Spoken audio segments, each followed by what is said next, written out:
Urwandiko Pawulo yandikiye Abaroma igice cya mbere. Pawulo, imbata ya Yesu Kristo, wahamagariwe kuba intumwa kandi watoranirijwe ubutumwa bwiza bw'Imana, ubwo yasezeranije kera mu kanwa k'abahanuzi bayo mu byanditswe byera, bavuga iby'umwana wayo wavutse mu rubyaro rwa Dawidi ku mubiri, kandi werekanywe n'ubushobozi ko ari umwana w'Imana mu buryo bw'Umwuka wera, bigahamywa no kuzuka kwe. Ni we Yesu Kristo, umwami wacu. Niwe waduhesheje igikundiro no kuba intumwa ku bw'izina rye, kugira ngo mu mahanga yose habemo abumvira Imana, babiheshwa no kwizera. Kandi namwe muri bo, abahamagariwe kuba aba Yesu Kristo. Ndabandikiye abari i Roma mwese bakundwa n'Imana, bahamagariwe kuba abera. Ubuntu bube muri mwe n'amahoro biva ku Mana Data wa twese no ku Mwami wacu Yesu Kristo. Irya mbere, mwese mbashimiye Imana yanjye muri Yesu Kristo, kuko kwizera kwanyu kwamamaye mu isi yose. Imana nkorera mu mutima wanjye mvuga ubutumwa bwiza bw'umwana wayo, niyo ntanzeho umugabo yuko mbasabira urudaca uko nsenze, kugira ngo naho byamera bite, Imana yemere kungendesha amahoro ubu ikangeza iwanyu. Kuko nifuza kubonana namwe, kugira ngo mbahe impano y'umwuka ngo ibakomeze, tubone uko duhumurizanya, mwebwe nanjye. Mpumurizwe no kwizera kwanyu, namwe mube muhumurijwe n'ukwanjye. Ariko bene data, sinshaka ko mutamenya yuko kenshi nagambiriraga kuza iwanyu ngo mbone imbuto muri mwe, namwe nko mu yandi mahanga, ariko ngira ibisibya kugeza na n'ubu. Abagiriki n'abatari abagiriki, abanyabwenge n'abaswa, mbafiteho umwenda. Nicyo gituma ku bwanjye nshaka kubabwira ubutumwa bwiza namwe abari i Roma. Erega ubutumwa bwiza ntibunkoza isoni, kuko ari imbaraga y'Imana ihesha uwizera wese gukizwa, uhereye ku Muyuda ukageza ku Mugiriki. Kuko muri bwo ari namo gukiranuka kuva ku Mana guhishurirwa, guheshwa no kwizera kugakomezwa nako. Nk'uko byanditswe ngo, ukiranuka azabeshwaho no kwizera. Umujinya w'Imana uhishurwa uva mu ijuru, ubyukirijwe ubugome no gukiranirwa by'abantu byose, bashikamiza ukuri gukiranirwa kwabo. Kuko bigaragara ko bazi Imana, Imana ikaba ariyo ubwayo yabahishuriye ubwo bwenge. Kuko ibitaboneka byayo ari byo bubasha bwayo buhoraho n'ubumana bwayo, bigaragara neza uhereye ku kuremwa kw'isi, bigaragazwa n'ibyo yaremye kugira ngo batagira icyo kwireguza. Kuko ubwo bamenye Imana batayubahirije nk'Imana habe no kuyishima, ahubwo bahinduka bibwira ibitagira umumaro, maze imitima yabo y'ibirimarima icura umwijima. Biyise abanyabwenge bahinduka abapfu, maze ubwiza bw'Imana idapfa babuhindura ibishushanyo by'abantu bapfa n'iby'ibiguruka n'iby'ibigenza amaguru ane n'iby'ubukururuka. Nicyo cyatumye Imana ibareka ngo bakurikize ibyo imitima yabo irarikiye, bakora ibiteye isoni, bononane imibiri yabo. Kuko baguraniye ukuri kw'Imana gukurikiza ibinyoma, bakaramya ibyaremwe, bakabikorera kubirutisha Imana rurema, ariyo ishimwe iteka ryose. Amen. Nicyo cyatumye Imana ibarekera kurarikira ibyonona, ndetse bigeze ubwo abagore babo bakoresha imibiri yabo uburyo bunyuranye n'ubwo yaremewe. Kandi n'abagabo ni uko, bareka kugirira abagore ibyo imibiri yabo yaremewe, bashyushywa no kurarikirana.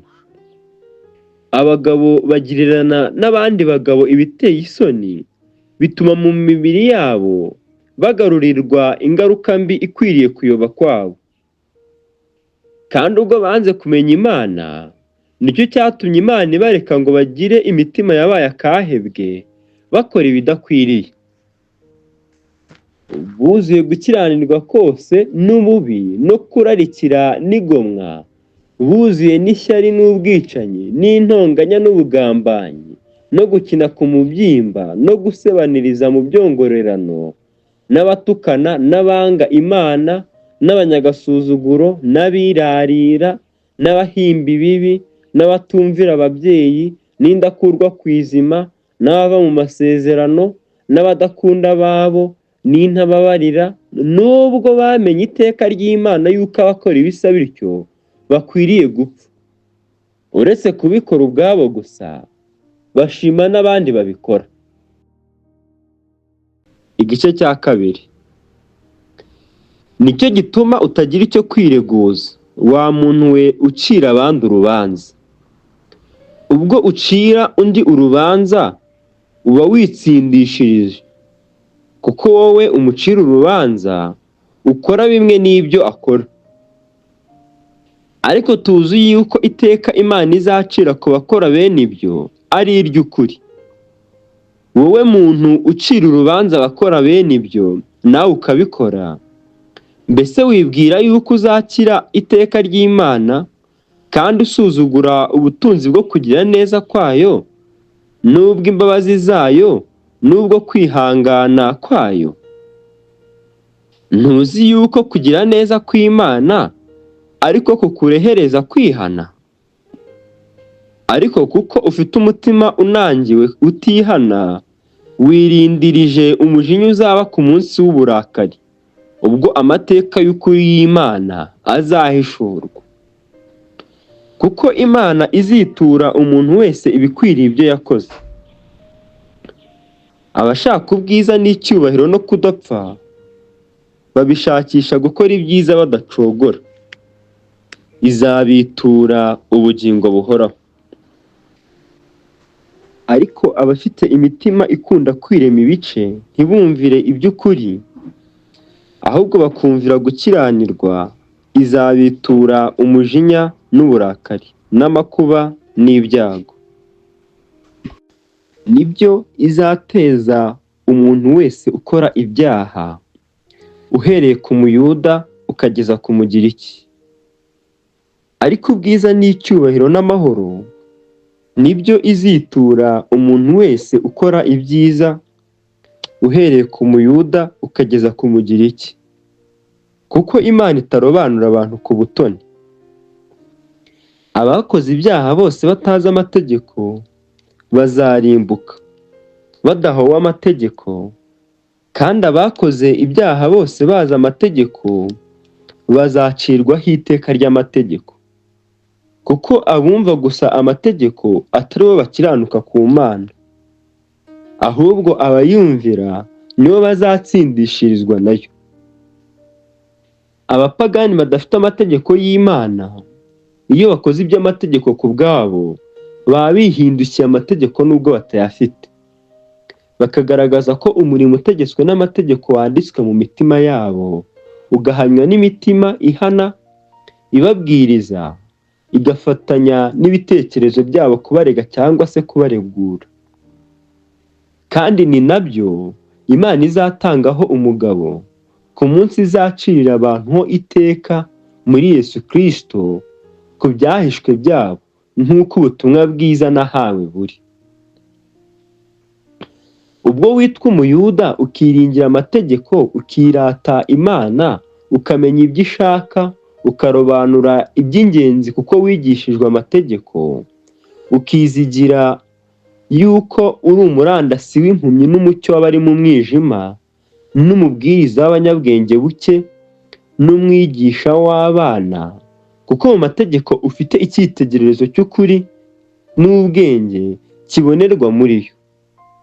Mbese wigisha abandi, ntiwiyigisha? Ko uhana kwiba, nawe ukiba? Ko uvuga ngo ntugasambane, nawe usambana?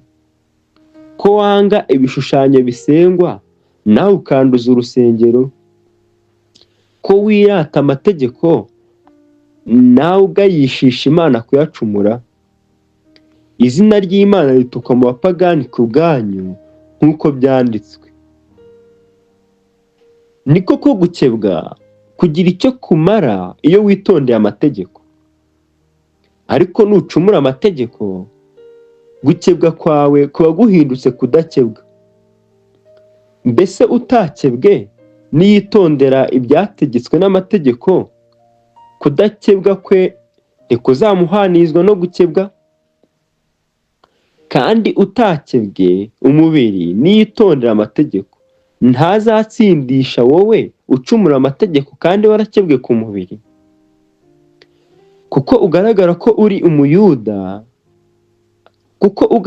ari umuyuda atari we muyuda nyakuri, kandi gukebwa kugaragara ko ku mubiri atari ko gukebwa nyakuri.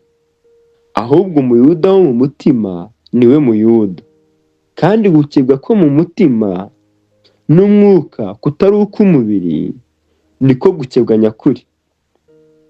Umeze atyo ntashimwa n'abantu, ahubwo ashimwa n'Imana. Igice cya gatatu. Nuko abayuda barusha abandi iki? Cyangwa se gukebwa kumaze iki? Abayuda barusha mu buryo bwose. Irya mbere ni uko babikijwe ibyavuzwe n'Imana. Mbese niba bamwe muri bo batizeye, kutizera kwabo kwahindura ubusa gukiranuka kw'Imana?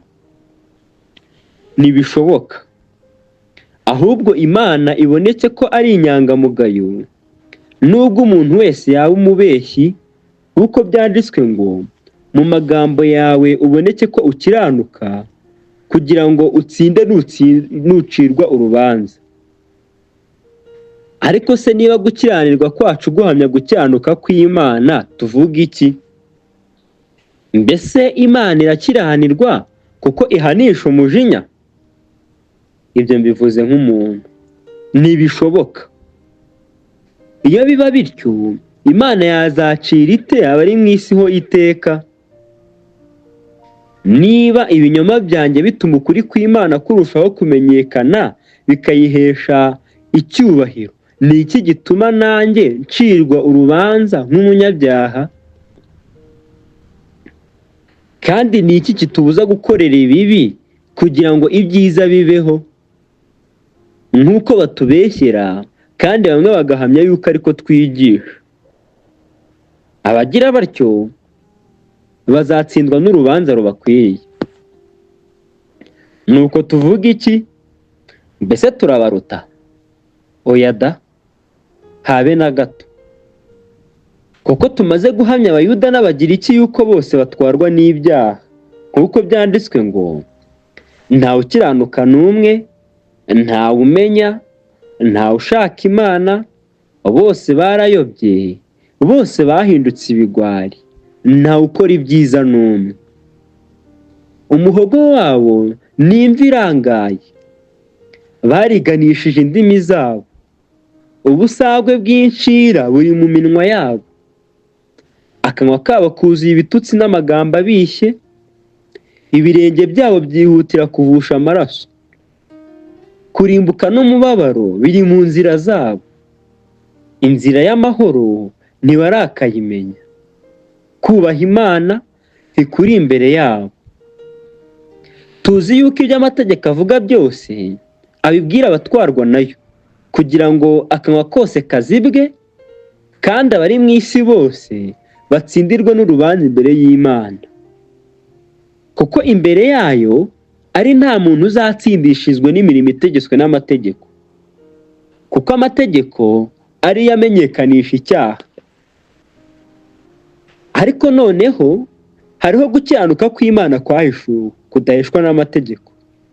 Nubwo amategeko n'ibyahanuwe ari byo biguhamya, niko gukiranuka kw'Imana abizeye bose baheshwa no kwizera Yesu Kristo ari nta tandukaniro.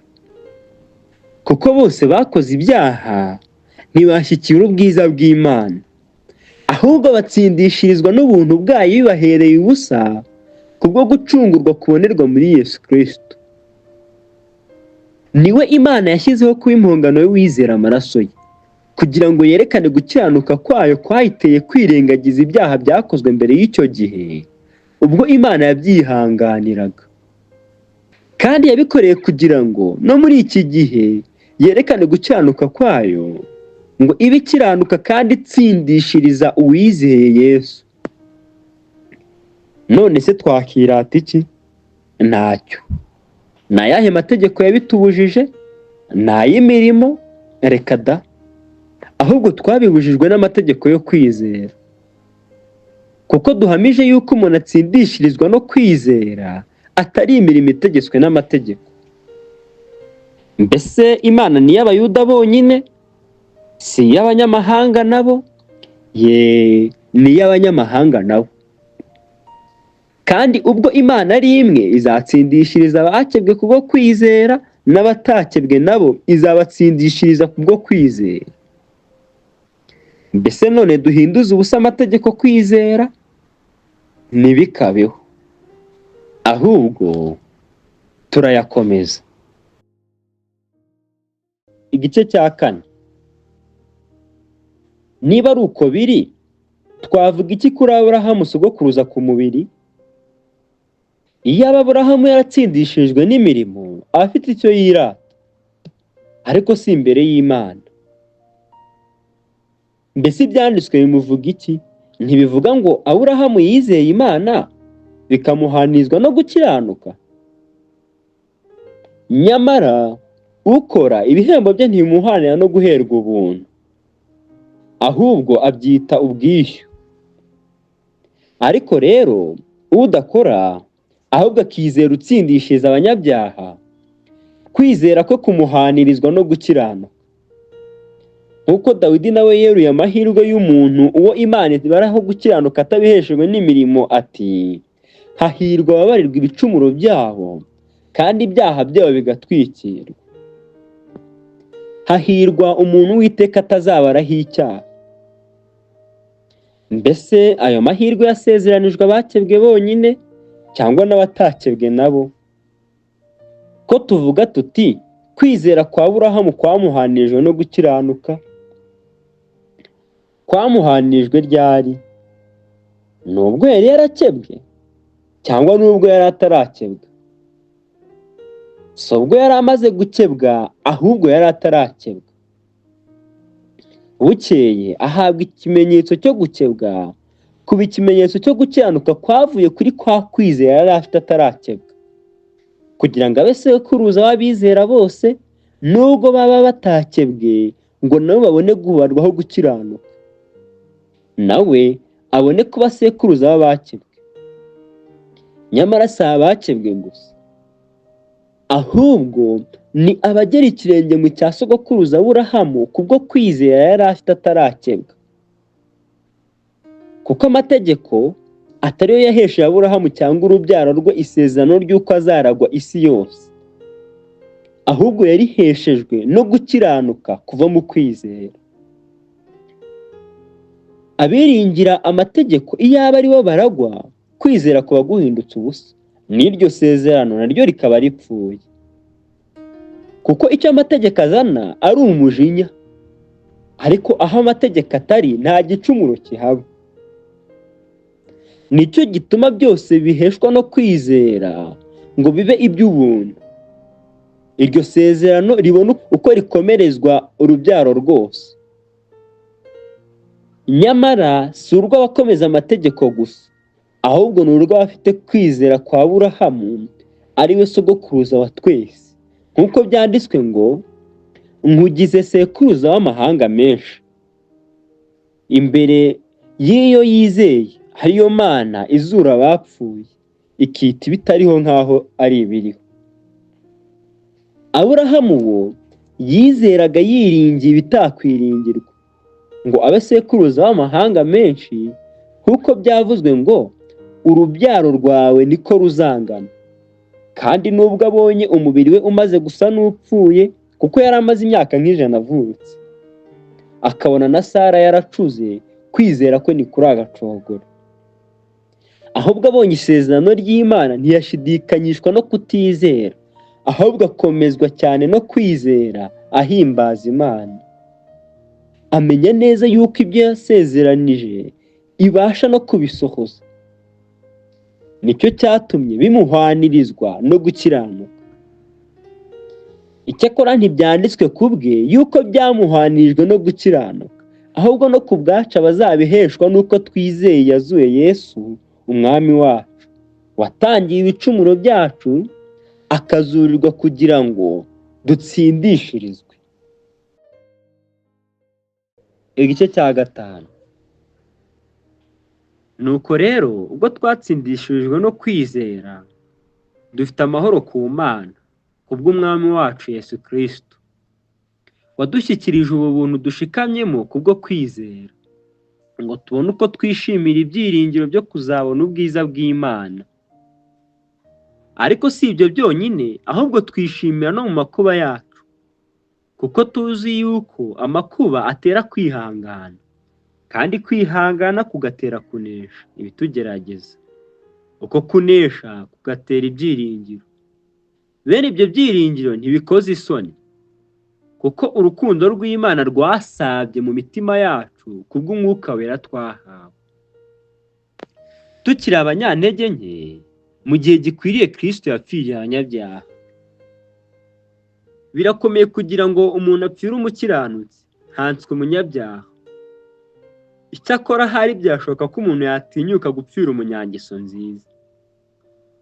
Ariko Imana yerekanye urukundo rwayo idukunda ubwo Kristo yadupfiraga tukiri abanyabyaha.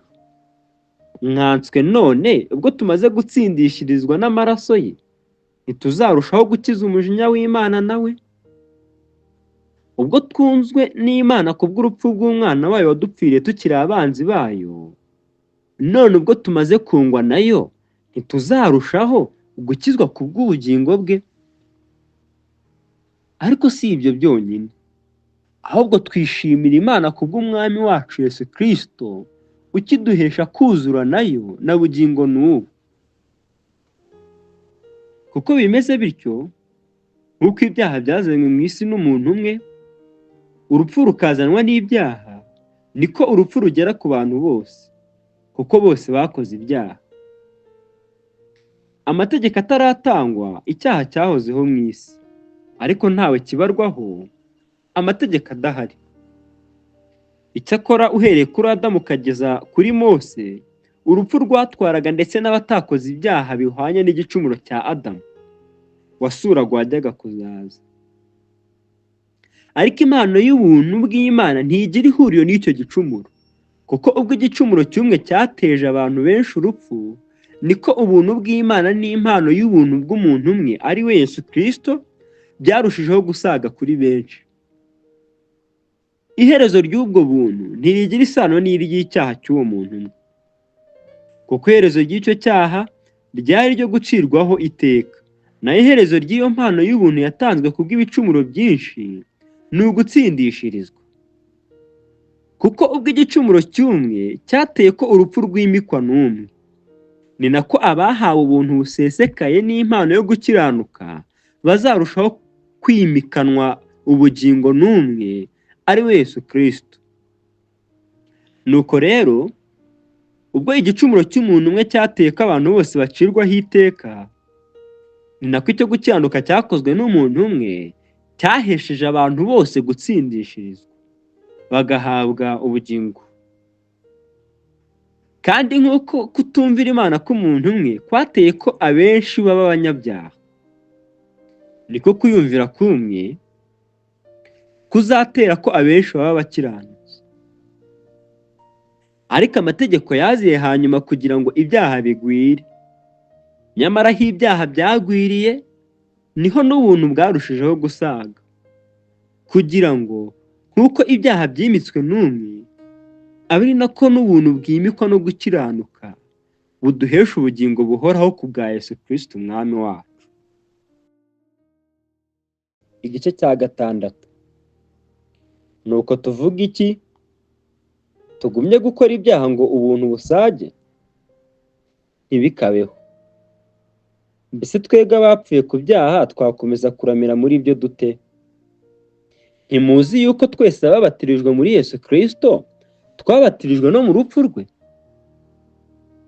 Nuko rero kubw'umubatizo twahambanywe nawe mu rupfu rwe, kugira ngo nk'uko Kristo yazuwe n'ubwiza bwa Data wa twese, abe ari nako natwe tugendera mu bugingo bushya.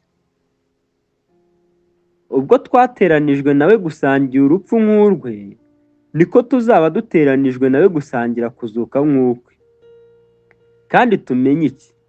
Yuko umuntu wacu wa kera yabambanywe nawe kugira ngo umubiri w'ibyaha ukurweho, twe kugumya kuba imbata z'ibyaha. Kuko uwapfuye aba atsindishirijwe ibyaha.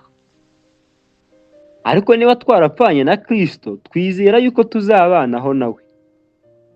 Kuko tuzi yuko Kristo amaze kuzuka atagipfa, urupfu rukaba rutakimufiteho urutabi.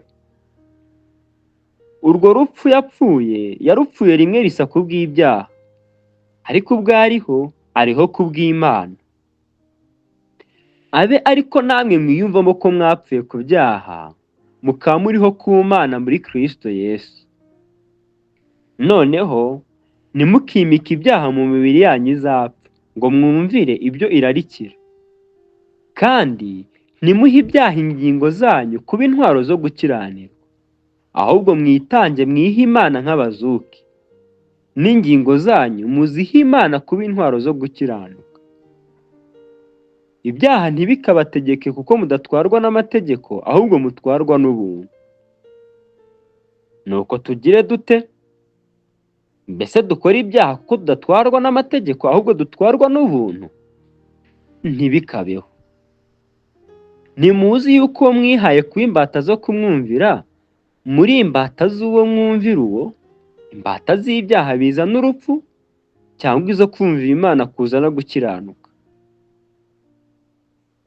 Ariko Imana ishimwe kuko nubwo mwari imbata z'ibyaha mwumviye ibyo mwigishijwe mubikuye ku mutima, maze mubatuwe ku byaha muhinduka imbata zo gukiranuka. Ibyo mbivuze nk'umuntu kubw'intege nke z'imibiri yanyu, kuko nk'uko mwahaga ibiteye isoni n'ubugome ingingo zanyu kuba imbata zabyo, bigatuma muba abagome, abe ari nako nanone muha gukiranuka ingingo zanyu kuba imbata zako, kugira ngo mwezwe. Ubwo mwari mukiri imbata z'ibyaha, ntimwatwarwaga no gukiranuka. Mbese icyo gihe mweraga mbuto ki zitari ibibakoze isoni ubu, amaherezo yabyo akaba ari urupfu? Ariko noneho ubwo mwabatuye ku byaha mukaba imbata z'Imana, mwifitiye imbuto zanyu arizo kwezwa, kandi amaherezo yanyu ni ubugingo buhoraho. Kuko ibihembo by'ibyaha ari urupfu, ariko impano y'Imana ni ubugingo buhoraho muri Yesu Kristo Umwami wacu. Igice cya 7. Mbese bene data muzi amategeko, ntimuzi yuko amategeko atwara umuntu gusa akiriho? Nicyo gituma amategeko ahambira umugore ku mugabo we akiriho, ariko iyo umugabo amaze gupfa, umugore we aba ahambuwe ku mategeko y'umugabo we. Nuko rero nicyo gituma iyo umugabo we akiriho, niba abaye uw'undi mugabo, yitwa umusambanyikazi. Ariko iyo umugabo we apfuye, ntaba agitegekwa n'ayo mategeko. Nicyo gituma ataba umusambanyikazi naho yacyurwa n'undi mugabo. Nuko rero bene data, niko namwe mwapfuye ku mategeko kubw'umubiri wa Kristo, kugira ngo mubone uko muba abundi, ari we wa wundi wazutse, mubone no kwerera Imana imbuto. Ubwo twari tukiri aba kamere, irari ry'ibibi ryabyukijwe n'amategeko ryakoreraga mu ngingo zacu, kugira ngo ryere imbuto z'urupfu. Ariko noneho ntitugitwarwa n'amategeko, kuko twapfuye ku mategeko yari atuboshye. Nicyo gituma turi imbata mu bubata bushya bw'umwuka, butari bwa bundi bwa kera bw'inyuguti. Nuko rero tuvuga iki? Amategeko ni icyaha? Ntibikabeho. Icyakora simba naramenye icyaha iyo ntakimenyeshwa n'amategeko, kuko ntaba naramenye kwifuza iyo amategeko atavuze ngo ntukifuze. Ariko icyaha kibonye akituma mu mategeko, niko gukorera muri njye kwifuza kose. Kuko aho amategeko atari, icyaha kiba gipfuye. Nanjye kera nari muzima ntafite amategeko, maze itegeko rije, icyaha kirahembuka, mperako ndapfa. Nuko iryo tegeko ryagenewe kuzana ubugingo, mbona rinzanira urupfu. Kuko icyaha kibonye ako kito mu mategeko, kiranyoshya, kiranyicisha.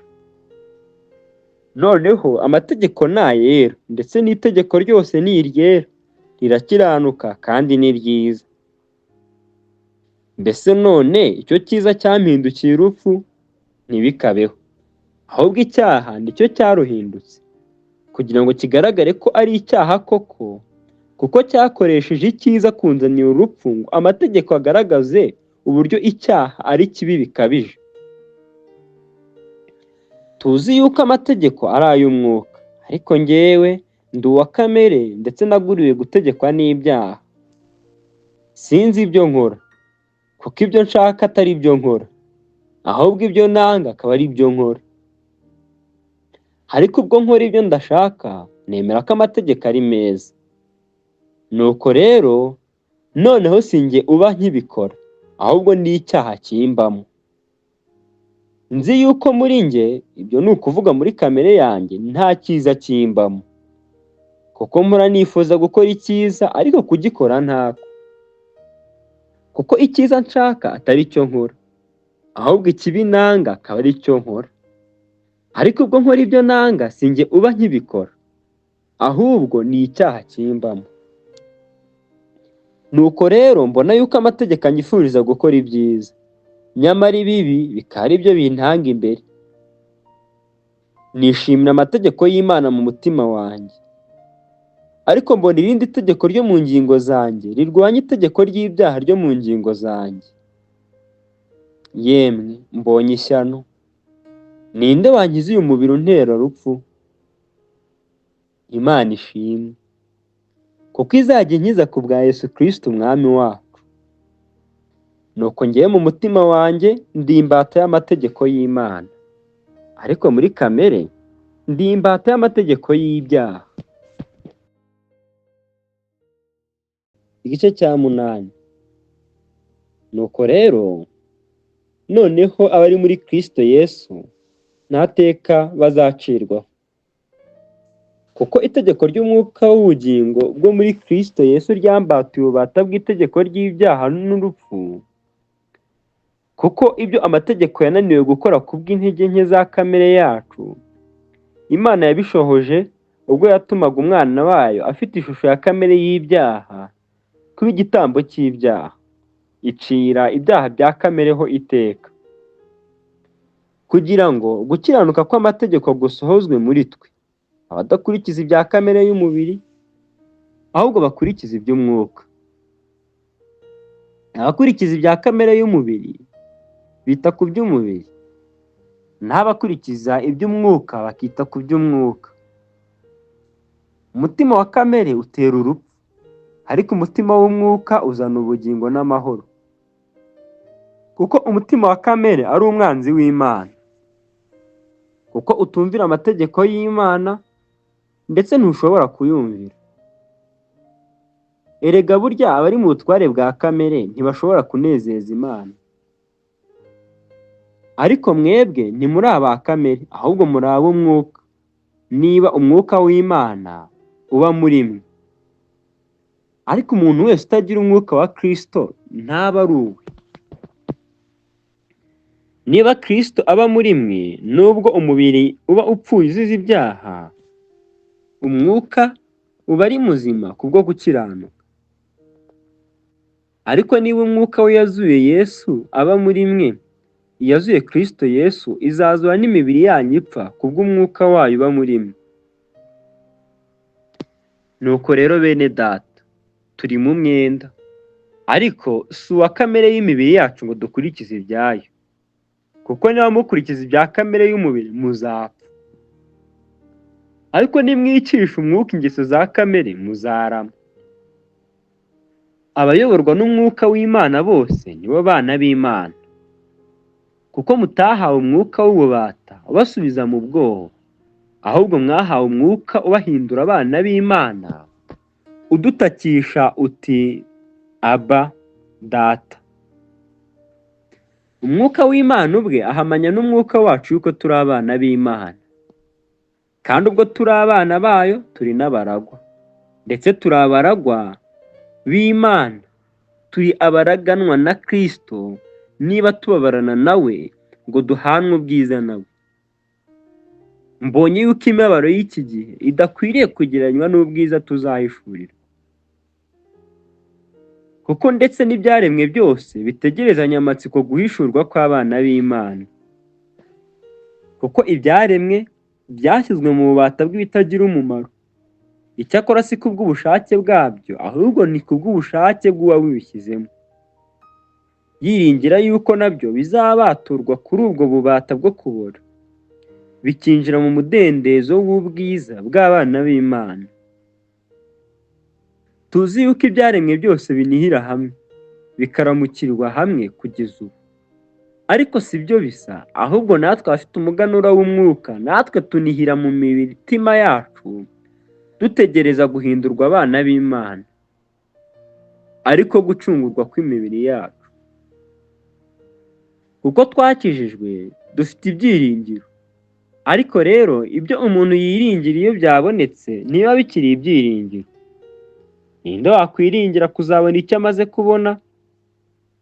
Nyamara twebwe ubwo twiringira ibyo tutabonye tubitegereza twihangana. Uko niko n'umwuka dufasha mu ntege nke zacu, uko tutazi uko dukwiriye gusenga, ariko umwuka ubwe niwe udusabira iminiho itavugwa, kandi irondora imitima izi ibyo umwuka atekereza, kuko umwuka asabira abera nk'uko Imana ishaka.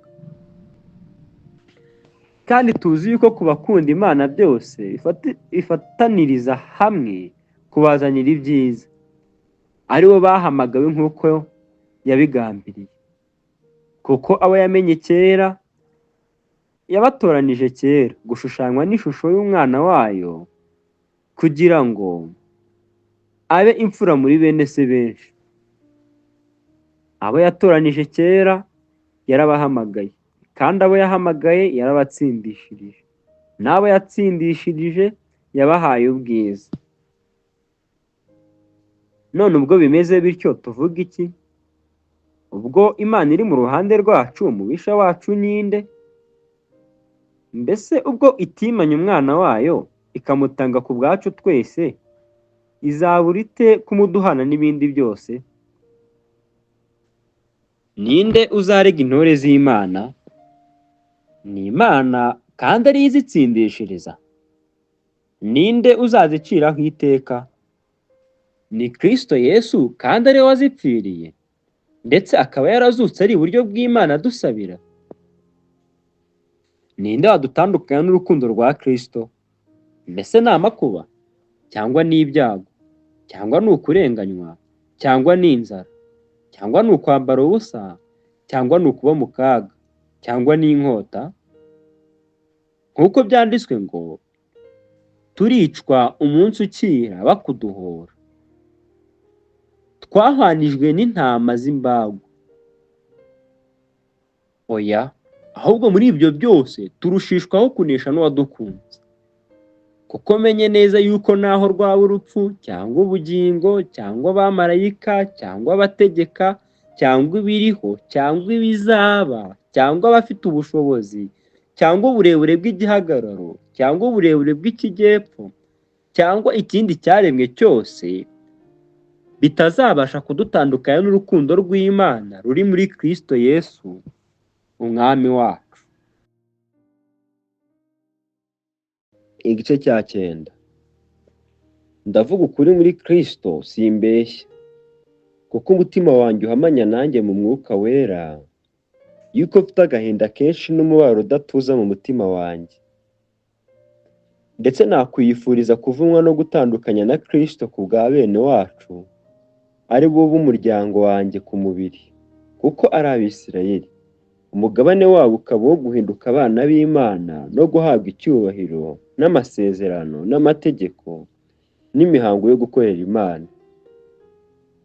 Nibo bakomotse kuri ba sogokuruza, ndetse nibo Kristo yakomotseho ku mubiri.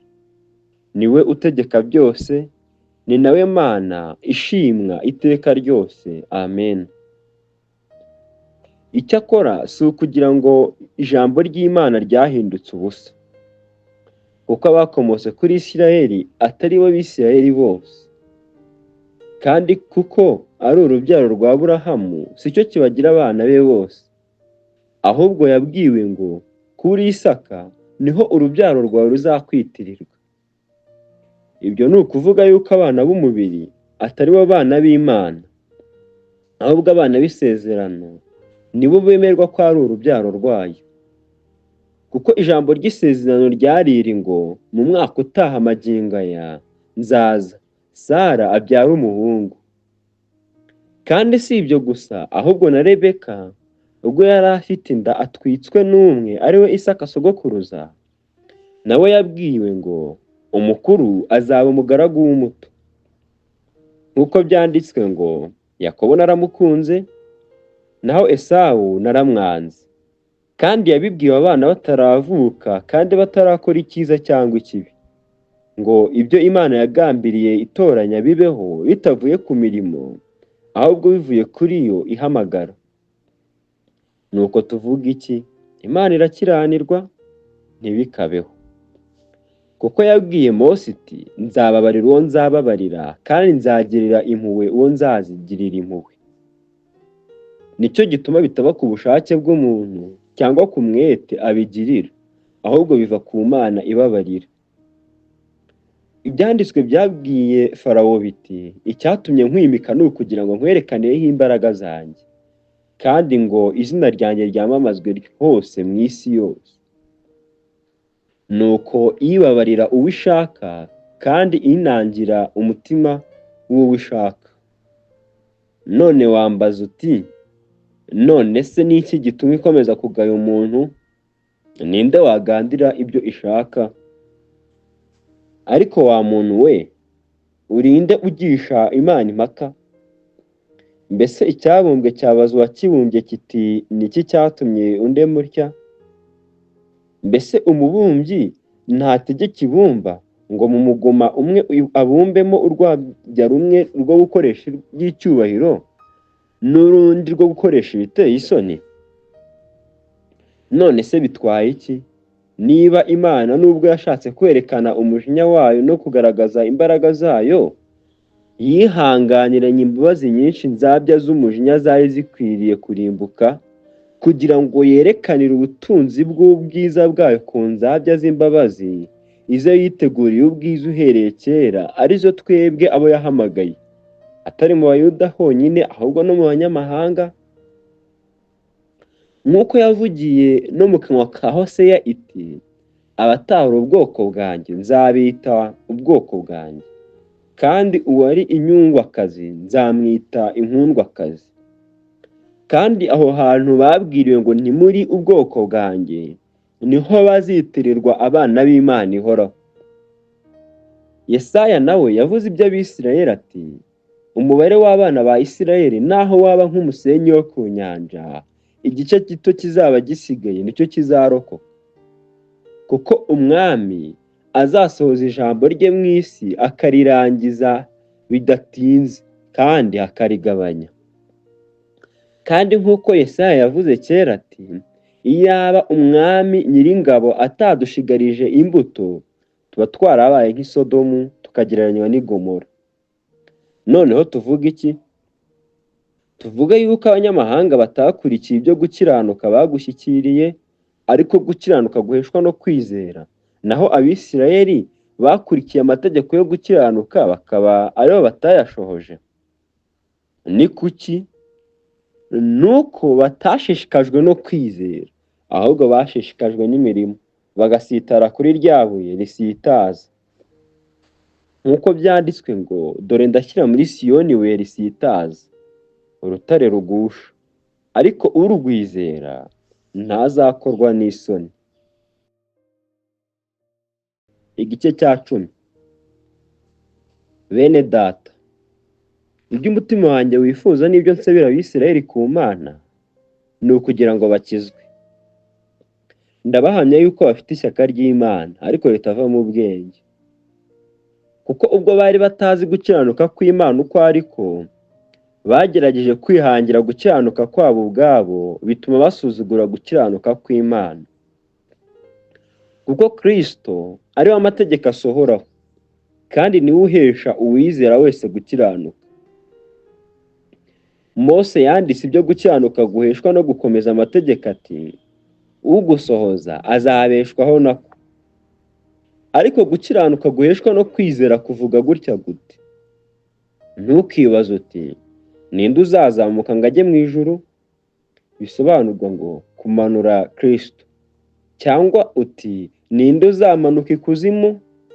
Bisobanurwa ngo kuzamura Kristo amukuye mu bapfuye. Ahubwo kuvuga kuti, ijambo rirakwegereye, ndetse riri mu kanwa kawe no mu mutima wawe, niryo jambo ryo kwizera, iryo tubabwiriza. Niwatuza akanwa kawe yuko Yesu ari umwami, ukizera mu mutima wawe yuko Imana yamuzuye, uzakizwa. Kuko umutima ariho umuntu yizeza akabarwaho gukiranuka, kandi akanwa akaba ariko yatuza agakizwa. Kuko ibyanditswe bivuga biti, umwizera wese ntazakorwa n'isoni. Nta tandukaniro ry'umuyuda n'umugiriki, kuko umwami umwe ari umwami wa bose, niwe ubereye abamwambaza bose ubutunzi. Kuko umuntu wese uzambaza izina ry'umwami azakizwa. Ariko se bamwambaza bate bataramwizera? Kandi bamwizera bate bataramwumva? Kandi bakumva batari ntawe wababwirije? Kandi babwiriza bate batatumwe? Nk'uko byanditswe ngo, mbega uburyo ibirenge by'abavuga ubutumwa bwiza ari byiza cyane. Icyakora bumviye ubutumwa bwiza si bose. Kuko Yesaya yavuze ati, Mwami, ninde wizeye ubutumwa bwacu? Dore kwizera guheshwa no kumva kukazanwa n'ijambo rya Kristo. Ariko ndabaza, ntibumvise? Rwose barumvise, ndetse ijwi ryabo ryasakaye mu isi yose. Amagambo yabyo agera ku mpera y'isi. Ariko ndabaza, Abisirayeli ntibabimenye? Mose niwe wabanje kuvuga ati, nzabateza ishyari ku batari ishyanga nyashyanga, nzabarakaza nkunze ishyanga ritagira ubwenge. Kandi Yesaya ashira amanga cyane aravuga ati, nabonywe n'abatanshatse, neretswe abatambaririje. Ariko ku Bisirayeli aravuga ati, ubwoko butumva kandi butongana, nabutegeraga amaboko umunsi ukira. Igice cya 11. Nuko ndabaza nti, mbese Imana yaciye ubwoko bwayo? Reka da! Kuko nanjye ndi Umwisirayeli wo mu rubyaro rwa Aburahamu, wo mu muryango wa Benyamini. Imana ntiyaciye ubwoko bwayo yamenye kera. Ntimuzi ibyo ibyanditswe bivuga kuri Eliya, uburyo yivovoteye Abisirayeli abarega ku Mana ati, Mwami, bishe abahanuzi bawe, basenya n'ibicaniro byawe, nanjye nsigaye jyenyine, kandi barashaka kunyica. Mbese Imana yamushubije iki? Yaramushubije iti, nisigarije abantu 7,000 batarapfukamira Bali. Nuko rero, uko niko bikimeze no muri iki gihe. Hariho abantu bakeya basigaye batoranijwe kubw'ubuntu. Ariko ubwo bibaye kubw'ubuntu ntibikiri kubw'imirimo. Kuko bitabaye bityo, ubuntu ntibwaba ari ubuntu. Nuko tuvuge dute? Icyo Abisirayeli bashatse ntibakibonye, ahubwo abatoranijwe nibo bakibonye, abandi basigara binangiye imitima. Nk'uko byanditswe ngo, Imana yabahaye umutima wo guhunikira, n'amaso atabona, n'amatwi atumva. Uko niko bikimeze na bugingo n'ubu. kandi Dawidi yaravuze ati ameza yabo ababera nk'umutego n'ikigoyi n'igisitaza n'ingaruka mbi, amaso yabo ahumye be kureba, kandi ugumye kubaheta umugongo iminsi yose.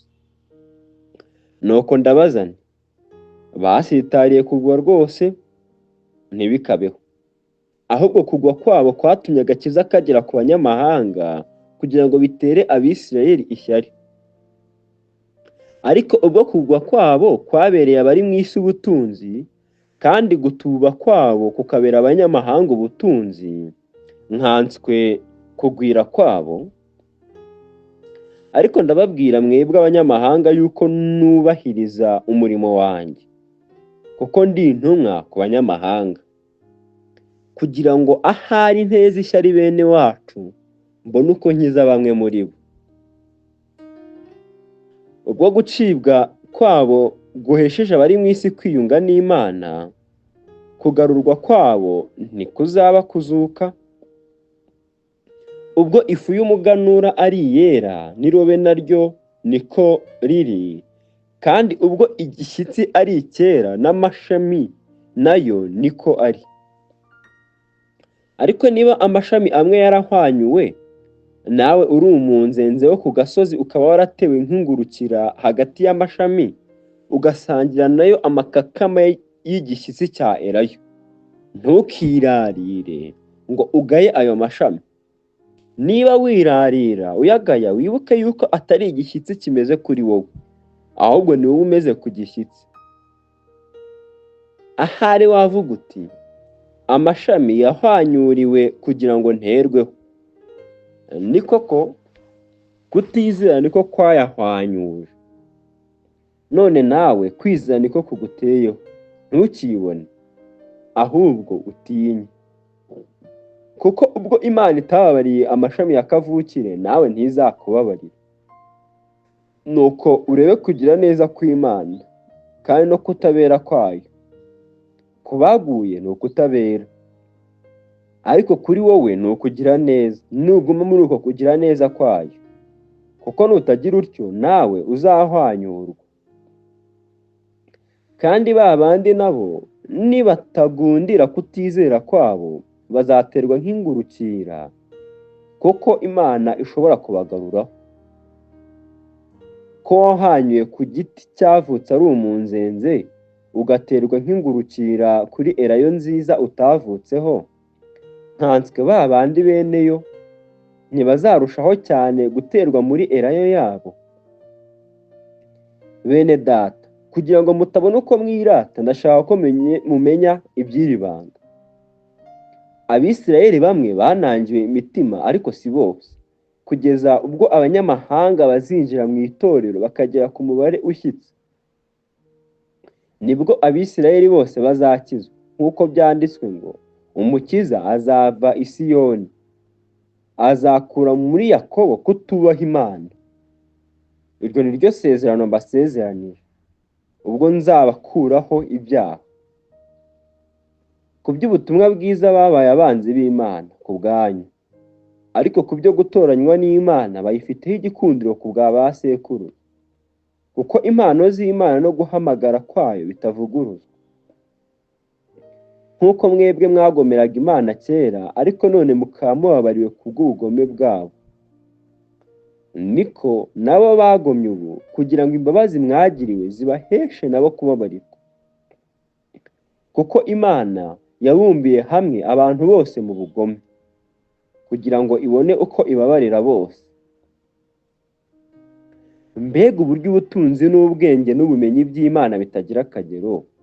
Imigambi yayo ntihishurika, n'inzira zayo ntizirondoreka. Ninde wamenya ibyo Uwiteka atekereza, cyangwa ngo abe umujyanama we? Ninde wabanje kumuha ngo azamwiture? Kandi byose ari we bikomokaho, akabibeshaho, akaba ari nawe tubikesha. Icyubahiro kibe icye iteka ryose. Amen. Igice cya 12. Nuko bene data, ndabinginga kubw'imbabazi z'Imana ngo mutange imibiri yanyu ibe ibitambo bizima byera bishimwa n'Imana, ariko kuyikorera kwanyu gukwiriye.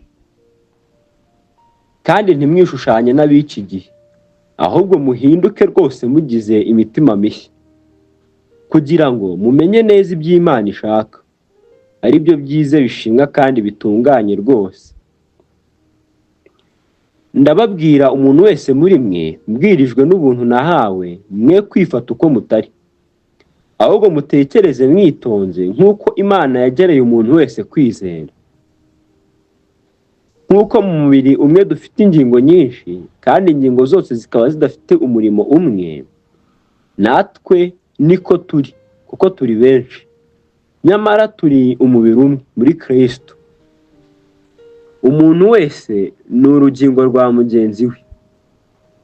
Nuko kuko dufite impano zitandukanye nk'uko ubuntu twahawe buri, niba twarahawe ubuhanuzi duhanura uko kwizera kwacu kungana, cyangwa niba twarahawe umurimo wo kugabura iby'Imana tugira umwete wo kubigabura, cyangwa uwigisha agira umwete wo kwigisha, cyangwa uhugura agira umwete wo guhugura.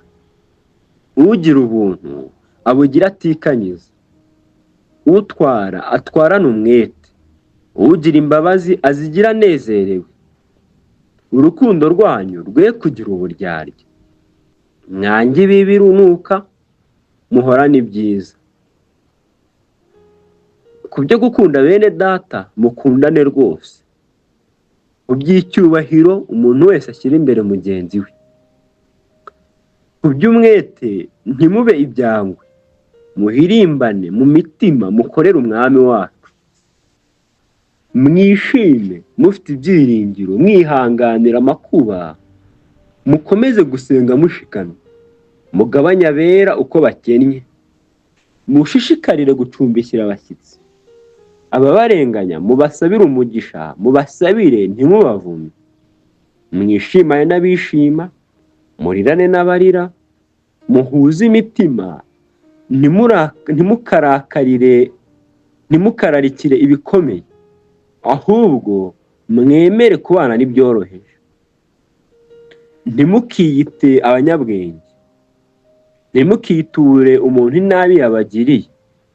Mwirinde kugira ngo ibyo mukora bibonekere abantu bose ko ari byiza. Niba bishoboka kurwanya uruhande, mubane amahoro n'abantu bose. Bakundwa, ntimwihoranire, ahubwo mureke Imana ihoreshe uburakari bwayo, uko byanditswe ngo guhora ni ukwanjye, ni njye uzitura, niko Uwiteka avuga. Ahubwo umwanzi wawe nasonza umugaburire, nagira inyota umuhe icyo anywa, kuko nugira utyo uzaba umurunzeho amakara yaka ku mutwe. Ikibi cye kukunesha, ahubwo unesheshe ikibi icyiza. Igice cya 13. Umuntu wese agandukira abatware bamutwara, kuko nta butware butava ku Mana, n'abatware bariho bashyizweho n'Imana. Nicyo gituma ugandira umutware aba yanze itegeko ry'Imana, kandi abaryanga bazatsindwa n'urubanza. Abatware si abo gutinywa n'abakora ibyiza, keretse abakora nabi. Mbese ushaka kudatinya umutware? Kora neza nawe azagushima, kuko ari umukozi w'Imana uguhesha ibyiza. Ariko nukora nabi utinye, kuko adatwarira inkota ubusa. Ni umukozi w'Imana uhoresha umujinya uwukora nabi. Nicyo gituma ukwiriye kuganduka utabitewe no gutinya umujinya gusa, ahubwo ubyemejwe n'umutima uhana. Nicyo gituma musora, kuko abatware ari abagaragu b'Imana bitangiye gukora uwo murimo. Mwishyure bose ibibakwiriye, abasoresha mubasorere, abahinisha mubahinire, abo gutinywa mubatinye, n'abo kubahwa mububahe. Ntimukagire umwenda wose keretse gukundana, kuko ukunda undi aba ashohoje amategeko. Kuko ibi ngo ntugasambane, ntukice, ntukibe, ntukifuze n'ayandi mategeko yose bihurira muri iri jambo ngo ukunde mugenzi wawe nk'uko wikunda. Ufite urukundo ntagirira mugenzi we nabi. Nicyo gituma urukundo ari rwo rusohoza amategeko. Nuko mujye mugenza mutyo, kuko muzi yuko igihe cyo gukanguka gisohoye rwose. Dore agakiza kacu karatwegereye kuruta igihe twizereye. Ijoro rirakuze burenda gucya. Nuko twiyambure imirimo y'umwijima, twambare intwaro z'umucyo. Tugendane ingeso nziza nk'abagenda mu mucyo, tutagira ibiganiro bibi, tudasinda, tudasambana, tudakora iby'isoni nke, tudatongana, kandi tutagira ishyari. Ahubwo mwambaye umwami Yesu Kristo, kandi ntimuhe urwaho imibiri yanyu ngo ibone uko ikora ibyo yifuza. Igice cya 14. Udakomeye mu byo yizera mu mwakire, mwe kumugisha impaka z'ibyo ashidikanyaho. Umuntu umwe yizera ko ashobora kurya byose, ariko udakomeye arya imboga nsa. Urya byose ye guhinyura utabirya, kandi utabirya ye gucira ubirya urubanza, kuko Imana yamwemeye. Urinde wowe ucira umugaragu w'abandi urubanza, kandi imbere ya shebuja ariho ahagarara cyangwa akaba ariho agwa? Ariko azahagarara, kuko Imana ariyo ibasha kumuhagarika. Umuntu umwe yubaha umunsi umwe kuwurutisha iyindi, naho undi akubaha iminsi yose akayihwanya. Umuntu wese namenye adashidikanya mu mutima we. Urobanura umunsi awurobanura kubw'umwami wacu. Urya arya kubw'umwami, kuko ashima Imana. Kandi utarya yanga kurya kubw'umwami, nawe agashima Imana. Nta muntu muri twe uriho kubwe cyangwa upfa kubwe. Niba turiho, turiho kubw'umwami. Kandi niba dupfa, dupfa kubw'umwami. Nuko rero, niba turiho cyangwa niba dupfa turi ab'umwami. Kuko icyatumye Kristo apfa akazuka, ari ukugira ngo abe umwami w'abapfuye n'abazima. Ariko ni iki gituma ucira mwene so urubanza? Kandi nawe ni iki gituma uhinyura mwene so? Twese tuzahagarara imbere y'intebe y'imanza y'Imana. Kuko byanditswe ngo, Uwiteka aravuga ati, ndirahiye, amavi yose azamfukamira, kandi indimi zose zizavuga ishimwe ry'Imana. Nuko rero, umuntu wese muri twe azimurikira ibyo yakoze imbere y'Imana. Uhereye none, twe gucirana imanza mu mitima, ahubwo tugambirire iki? Ko umuntu adashyira igisitaza cyangwa ikigusha imbere ya mwene se. Ndabizi kandi nemejwe rwose n'Umwami Yesu, yuko ari nta gihumanya ubwacyo, keretse utekereza ko ikintu gihumanya niwe gihumanya. Niba mwene so aterwa agahinda n'ibyo urya, ntube ukigendera mu rukundo. Uwo Kristo yapfiriye ntukamurimbuze ibyo kurya byawe. Icyiza cyawe cye gusebywa, kuko ubwami bw'Imana atari ukurya no kunywa, ahubwo ari ubwo gukiranuka n'amahoro no kwishimira mu Mwuka Wera. Ukorera Kristo atyo aba anezeza Imana kandi ashimwa n'abantu. Nuko rero dukurikize ibihesha amahoro n'ibyo gukomezanya. Ntimugasenye umurimo w'Imana kubw'ibyo kurya. Byose ntibihumanya, ariko urya ibisitaza abandi azabona ishyano.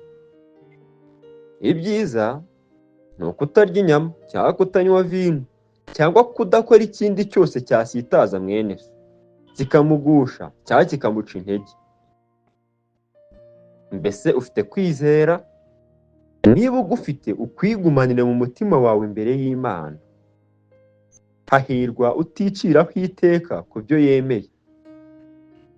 Ariko urya ashidikanya wese aba aciriweho iteka kuko atabiryanye kwizera. Kandi igikorwa cyose kidakoranywe kwizera kiba ari icyaha. Igice cya 15. Twebwe abakomeye dukwiriye kwihangana intege nke z'abadakomeye, ntitwinezeze. Umuntu wese muri twe anezeze mugenzi we kugira ngo amubere inyunganizi, amukomeze. Kuko Kristo nawe atinejeje nk'uko byanditswe ngo, ibitutsi bagututse byangezeho. Ibyanditswe kera byose byandikiwe kutwigisha, kugira ngo kwihangana no guhumurizwa bitangwa nabyo biduhesha ibyiringiro. Nuko rero Imana nyir'ukwihangana no guhumurizwa ibahe guhuza imitima yanyu nk'uko Kristo Yesu ashaka, kugira ngo muhimbaze Imana y'Umwami wacu Yesu Kristo ari yo na Se, n'umutima umwe n'akanwa kamwe. Nuko mwemerane nk'uko Kristo nawe yabemeye, kugira ngo Imana ihimbazwe. Ndavuga yuko Kristo yabaye umukozi w'abakebwe wo kubagaburira iby'Imana kubw'ukuri kwayo, kugira ngo asohoze ibyo ba sogokuruza basezeranyijwe, kandi ngo abanyamahanga bahimbarize Imana imbabazi zayo nk'uko byanditswe ngo, nzavuga ishimwe ryawe mu mahanga kandi nzaririmbira izina ryawe. Kandi ngo banyamahanga mwese mwe mwishimane n'ubwoko bwayo. Kandi ngo banyamahanga mwese mwe mushime Uwiteka, kandi amoko yose amuhimbaze. Yesaya nawe yarabisongeye ati, hazabaho igitsina cya Yesayi, niwe uzahaguruka gutwara abanyamahanga, ni nawe abanyamahanga baziringira. Imana nyir'ingabo, nyir'ibyiringiro, ibuzuza umunezero wose n'amahoro biheshwa no kwizera, kugira ngo murusheho kwiringira mubiheshejwe n'imbaraga z'Umwuka Wera. Bene data, nanjye nzi neza ibyanyu yuko mwuzuye ingeso nziza, mwuzuye n'ubwenge bwose, mukaba mwashobora no guhugurana. Nyamara muri uru rwandiko hamwe na hamwe nabandikiye ntabobera, nsa n'ubibutsa kubw'ubuntu nahawe n'Imana yuko nkwiriye kuba umukozi wa Yesu Kristo mu banyamahanga, wo kubagaburira ubutumwa bwiza bw'Imana nk'umutambyi, kugira ngo abanyamahanga babone uko baba igitambo gishimwa cyejejwe n'Umwuka Wera. Nicyo gituma niyogeza mu murimo nkorera Imana muri Yesu Kristo. Sinzatinyuka kugira icyo mvuga keretse icyo nakoreshejwe na Kristo ngo abanyamahanga bumvire Imana. Yampaye amagambo n'imirimo n'imbaraga z'ibimenyetso bikomeye n'ibitangaza n'imbaraga z'Umwuka Wera. Ibyo byatumye nsohoza ubutumwa bwiza bwa Kristo uhereye i Yerusalemu bukazenguruka ukagera muri Iluriko. Kandi nashishikariraga kuvuga ubutumwa bwiza aho izina rya Kristo ritari ryamenywa, ngo ntubaka ku rufatiro rwubatswe n'undi, ahubwo ngo bimere nk'uko byanditswe ngo, abatabwiwe ibye bazabibona, kandi abatabyumvise bazabimenya. Nicyo cyatumye ngira igisibya kenshi kimbuza kuza iwanyu. Ariko none ubwo ntagifite aho nshigaje muri ibi bihugu, nkaba narahereye mu myaka myinshi nifuza kuza iwanyu, ubwo nzajya i Sipaniya nirengera kuzabasura nimpanyura, kugira ngo namwe mubone uko mumperekeza njyeyo, maze kubashira urukumbuzi ho hato. Ariko none ndajya i Yerusalemu kugaburira abera, kuko ab'i Makedoniya na Akaya bashimye gusonzaniriza impiya abakene bo mu bera b'i Yerusalemu. Bashimye kuzibaha kandi babafitiye umwenda, kuko ubwo abanyamahanga basangiye iby'umwuka byabo, bafite umwenda wo kubafasha ku by'umubiri. Nindangiza ibyo maze kubashyikiriza neza izo mbuto z'ubuntu, nzavayo nyura iwanyu njye i Sipaniya. Kandi nzi yuko ubwo nzaza aho muri nzazana umugisha wa Kristo ugwiriye. Nuko ndabinginga bene data, kubw'Umwami wacu Yesu Kristo no kubw'urukundo ruva ku Mwuka, ngo mushishikarane nanjye kunsabira Imana, nkire ab'i Yudaya batanyumvira, kandi kugira ngo imfashanyo njyana i Yerusalemu zishimwe n'abera, mbone uko nza aho muri nishimye. Imana nibikunda nduhukane namwe. Imana Nyiramahoro ibane namwe mwese. Amen. Igice cya 16. Mbashimiye Foyibe mushiki wacu, ariwe mudiyakonikazi w'itorero ry'i Kenkiriya, ngo mumwakire kubw'Umwami wacu nk'uko bikwiriye abera, kandi mumufashe mu byo azabashakaho byose, kuko nawe yafashije benshi barimo njye. Muntahirize Pulisikila na Akwila, bakoranye nanjye muri Kristo Yesu, kandi bemeye gutanga imitwe yabo gucibwa kugira ngo bankize. Si njye jyenyine ubashima, ahubwo n'amatorero yo mu banyamahanga yose arabashima. Muntahirize itorero ryo mu rugo rwabo, muntahirize na Epayineto uwo nkunda, ariwe muganura wo muri Aziya bahindukiriye Kristo. Muntahirize Mariya wabakoreye cyane, muntahirize na Andironiko na Yuniya dusangiye ubwoko, bari babohanywe nanjye ari ibirangirire mu ntumwa, nibo bambanjirije muri Kristo. Muntahirize Ampuriyato uwo nkunda mu Mwami wacu, muntahirize Urubano ukorana natwe muri Kristo, na Sitaku uwo nkunda. Muntahirize Apele wemewe muri Kristo. Muntahirize abo mu bo kwa Arisitoruburo. Muntahirize Herodiyoni dusangiye ubwoko. Muntahirize abo mu bo kwa Nurukiso bari mu Mwami wacu. Muntahirize Turufayina na Tirufosa bakorera mu Mwami wacu. Muntahirize Perusi ukundwa wakoreye mu Mwami cyane. Muntahirize Rufo watoranijwe mu Mwami na nyina ni nka mama. Muntahirize Asunkirito na Furegoni na Herume na Patiroba na Heruma na bene data bari hamwe nabo. Muntahirize Filologo na Yuriya na Neru na mushiki we na Orumpani n'abera bose bari hamwe nabo. Muramukanishe guhoberana kwera. Amatorero ya Kristo yose arabatashye.